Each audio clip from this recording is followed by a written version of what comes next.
Good morning, good morning. Welcome to Thriving Talks. Anthony today. We're going to have a insightful conversation. For those that are new to the channel, we make mental conversation and content that's going to be beneficial to your personal development in addition to your well-being. However, in today's conversation, we're going to be talking about something that's important, the hidden harm of and mental health impact in regards to microaggressions.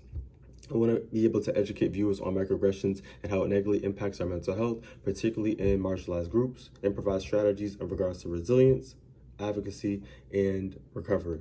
I think this is really big because as a person of color, I go through this on the daily, you know what I mean? From the setting of schools, trying to prosper and trying to figure yourself out, the work environment, you know what I mean, as you're trying to, make your coins, you know what I mean, stack up your little money, whatever, pay your bills, and you just trying to just handle your business, you know what I mean? And then just in addition to the world, you know what I mean, every time you step out your crib, you know what I mean, your comfort zone, your island, you know what I mean, into the world, these are things that we experience, regardless of how much money you have or not. These are just things that you undergo just based off of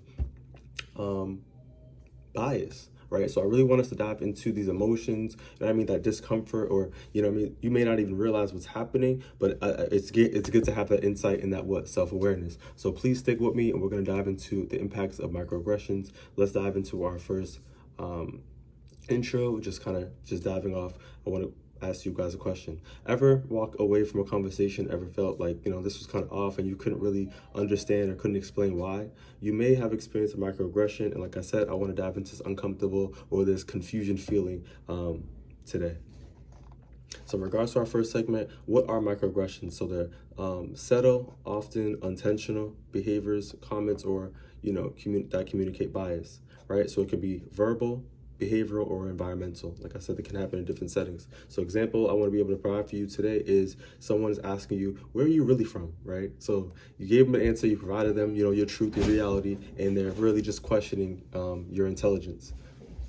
The next is going to be, do you speak English? You speak English so well. You know what I mean? Someone just, it's a compliment, but you can just kind of feel, that energy is coming behind it, and you can kind of read that it's a microaggression. Another one is, avoiding someone in a store based on their appearance, right? So you're being followed, you're being tracked, you're being racially profiled. So these are microaggressions that I want to be able to emphasize because it has intent and it has impact.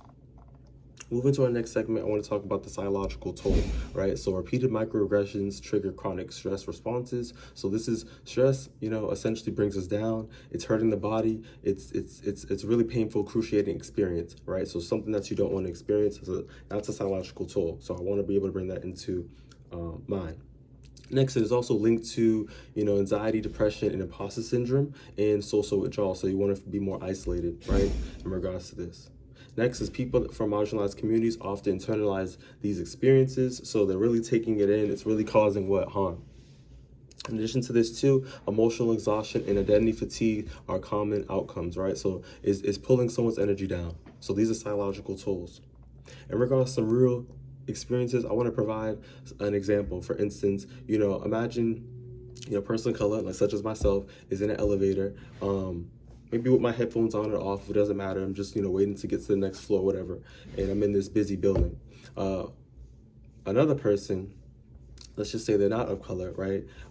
Sees me and feels like as if they just want to wait to the next, the next elevator. So it comes to a close. I then, the elevator comes to a close, is maybe thinking about what's going on. Like, why couldn't she just come in, or whatever it may be? Is it something? And this made me think that she may think that she's better than me, or I'm less than, that we can't be in elevators together, right? So, this is just an example. I know previous history, things were in a situation where, people of color were, in a different end or had a different water faucet than, people that are not of color. But I just want to provide these examples, these real experiences, because they, they add up and they take a toll on our psychological, well-being. So at the end of the day, I really want us to understand that these things are real. They happen daily. They happen, based off of everybody's belief system. But we also just have to realize too is that we're all people. The same way that we all need help when we go to our doctors for treatment support, or even your mechanic, we all, may not be paying the same or getting the same treatment, but at the end of the day, that I just really want us to provide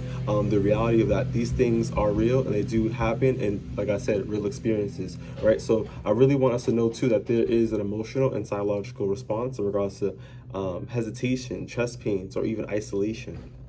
in regards to real experiences. Moving forward, I want to talk about how to cope, respond, and advocate, for individuals. So as an individual, I want you to, journal your feelings, validate that, express that. So I ain't just talking, we really do this for real, you know what I mean? So weekly, daily, whatever, how that may be feeling, you may have a rough day, put that down. Only you know what you're going through, and by you kind of just venting and putting all those emotions out, you're getting that out and you're able to identify that, right? Next, I want you guys to use grounding techniques such as breathing and walking, right? So look at box breathing. This is something I use on the daily. So you really, what you're gonna do is you're gonna breathe, hold it for about 4 seconds, you know what I mean? And then you're gonna, we're gonna, like I said, hold that breath for 4 seconds, release it, so exhale, you know what I mean? Slowly, right? And then just gonna keep doing that, like, box breathing. So look that up, please. Use that as a technique for grounding. Next is culturally competent therapy to be able to help reduce, that chronic harm, reduce those feelings, right? And you're gonna have a professional be able to assess those things with you, right? I'm advocating for this because this is what I'm actively doing. I'm a rising mental health counselor. Next is for responding in the moment when things are happening, address them, you know what I mean? Like, just really, it's always good to, when someone's doing something, question their behavior, put them on the hot seat, that comment made me feel uncomfortable. I know you didn't mean that in that way, but you know what I mean? You made me feel uncomfortable. What are you trying to do here? What are your intentions behind this? Is this, you know what I mean? Really just put them on the hot seat and ask them a question and really flip it on them, Advocate for yourself, speak up, and these are things that you can help to cope. The next thing I want to do is for allies is, right, is interrupt harmful behavior, right? Is that this is something that we don't not want, right? And support marginalized voices. Do not just say that I'm not racist or be anti-bias. Really just look into these things. Really look into why things are happening, right? And like I said, support marginalized voices, because these voices are usually the ones that are, usually don't get recognized, all right? And then normalize accountability without shaming, right? I think that is very important to take accountability. When we make mistakes, it's okay to get that forgiveness, but we really have to realize, that correction, right? If you made a mistake, let's not make this happen again, and figure out ways and solutions where we can improve, right? And we don't got to shame the person. We don't got to tear them down. So moving forward in regards to wrapping this up, and there will be another part 2, but however, microaggressions may be subtle. They can leave dark marks on individuals, right? And when they happen, we have to name them. You know what I mean? We have to begin to know what the microaggression is. We have to heal from it. In regards to the next video, I want to be diving into from surviving and thriving, creating environments that support mental health, right? So we're in these different environments. Like I said, we're in these schools, we're in our jobs, we're in, walking around, and it's just the world, and these microaggressions do happen. How are we gonna, maneuver? We talked about some things in regards to coping, but how are we going to maneuver in these environments and creating that environment? So that'll be the part 2, so tune into that one. But however, today, if you got to dive back or review this, really just make sure you understand what a microaggression is. And if you found this video beneficial, throw a thumbs up. Thank you for thriving with me. See you on the next one. Take it easy.